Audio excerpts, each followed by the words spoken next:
क्या दतिया में जो हुआ वह सिर्फ एक उपचुनाव का नतीजा है या मध्य प्रदेश की राजनीति में आने वाले बड़े बदलाव की शुरुआत है? क्या बीजेपी की सुरक्षित माने जाने वाली जमीन वह अब खिसक रही है? क्या कांग्रेस की वापसी का रास्ता तैयार हो रहा है? और सबसे बड़ा सवाल, क्या दतिया ने 2028 विधानसभा चुनाव का पहला संदेश दे दिया है? आज हम सिर्फ यह नहीं बताएंगे कि कौन जीता और कौन हारा, हम आज यह समझेंगे कि इस चुनाव के पीछे की पूरी कहानी क्या है, किन वजहों से आज ये नतीजा जो बीजेपी की हार प्रभावित कर रही है और अब आगे मध्य प्रदेश की ओर की राजनीति किस दिशा में जा रही है। आज की कहानी में यही हम शुरुआत करेंगे। दतिया के एक सीट है जिस पर पूरे मध्य प्रदेश की नजर है। वो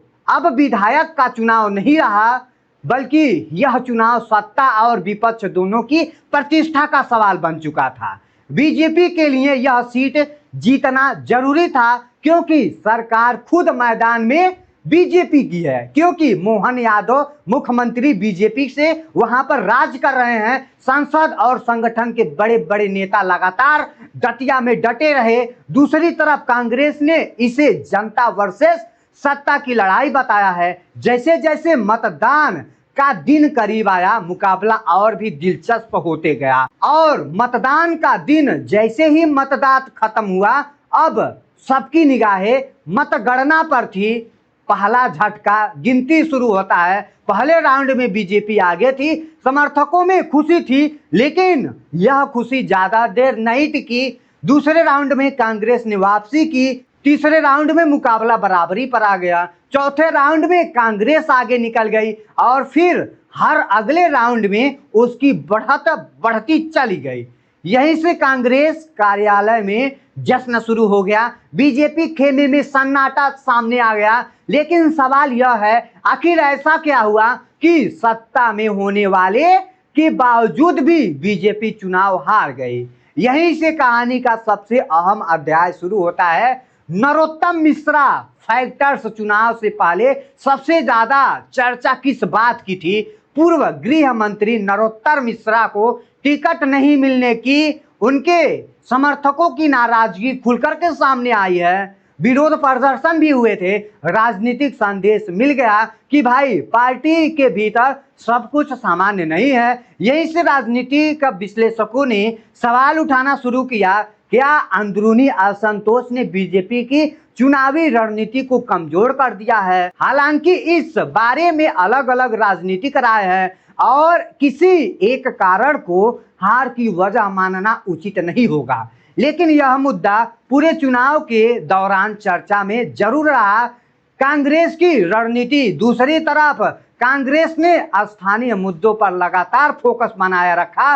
प्रदेश कांग्रेस अध्यक्ष जीतू पटवारी लगातार दतिया में सक्रिय रहे। पार्टी कार्यकर्ताओं ने बूथ स्थल पर अभियान भी चलाया था। कांग्रेस नेताओं ने इसे जनता के सम्मान और स्थानीय मुद्दों का चुनाव बताया था। मतगणना के साथ ही कांग्रेस के दफ्तर में ढोल नगाड़े बजने लगे, मिठाइयां बांटी गई, मेलोडी टॉफी बांटी गई, कार्यकर्ताओं ने नारे लगाए, नेताओं ने इसे जनता की जीत बताया। अब सबसे बड़ा सवाल, क्या यह सिर्फ उम्मीदवारों की है या फिर सरकार की रणनीति पर सवाल उठेंगे? राजनीतिक विश्लेषकों का मानना है कि जब मुख्यमंत्री, मंत्री और पूरी पार्टी किसी उपचुनाव में पूरी ताकत लगाती है तो जीत का श्रेय भी नेतृत्व को मिलता है और हार की राजनीतिक जिम्मेदार पर भी चर्चा होती है। हालांकि किसी नेतृत्व परिवर्तन या इस्तीफे को लेकर के अभी तक कोई आधिकारिक घोषणा नहीं हुई है, इसलिए ऐसी सभी बातें फिलहाल राजनीतिक अटकलें हैं। क्या कांग्रेस मजबूत हो रही है? दतिया की जीत के बाद कांग्रेस का आत्मविश्वास बढ़ा है।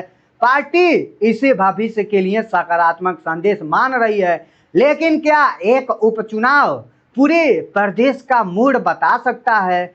यही राय अलग अलग हो जाती है।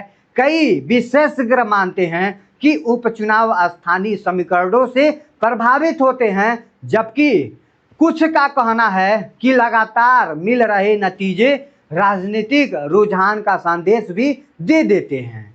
यानी तस्वीरें अभी पूरी तरीके से साफ नहीं है। बीजेपी के सामने चुनौती, अब बीजेपी के सामने सबसे बड़ा सवाल संगठन को मजबूत रखने का होगा। क्या पार्टी नाराज नेताओं और कार्यकर्ताओं को साथ ले पाएगी? क्या स्थानीय स्तर पर नई रणनीति बनाई जाएगी या फिर उम्मीदवार चयन की प्रक्रिया पर भी फिर से सवाल विचार खड़ा होगा? ये ऐसे सवाल हैं जिनके जवाब आने वाले महीनों में मिलेंगे, लेकिन 2028 की आहट दतिया के नतीजे के बाद कांग्रेस के कार्यकर्ताओं में उत्साह जरूर बढ़ा दिया है। लेकिन विधानसभा चुनाव अभी दूर है। राजनीति में 2 साल बहुत लंबा समय होता है। हालात बदलते हैं, मुद्दे बदलते हैं, नेतृत्व बदलता है और कई बार जनता का मूड भी बदल जाता है। इसलिए आज बिहार से लेकर के मध्य प्रदेश तक जनता का मूड बदल गया है। इसलिए किसी एक उपचुनाव के आधार पर अंतिम निष्कर्ष निकालना जल्दबाजी होगी, लेकिन इतना जरूर कहा जा सकता है कि दतिया ने मध्य प्रदेश की राजनीति को नई बहस दे दी है। अब हर चुनाव में यह सवाल पूछा जाएगा, क्या बीजेपी इस झटके से उभर पाएगी? क्या कांग्रेस इस जीत को प्रदेश व्यापी समर्थन में बदल पाएगी?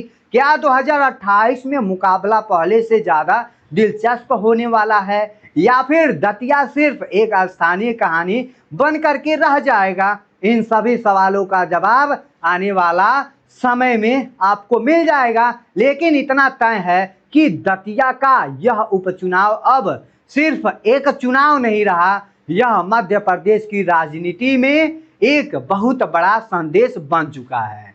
तो इसी के साथ वीडियो को समाप्त करते हैं। आई होप आपको यह इन्फॉर्मेशन बहुत अच्छा लगा होगा कि जिस तरीके से बीजेपी को हर स्टेट में ध्वस्त किया जा रहा है, तो आप इस तरीके की जनता को, इस तरीके के नेता को क्या कहना चाहते हैं? कमेंट सेक्शन में बताइएगा। जय हिंद, जय भारत।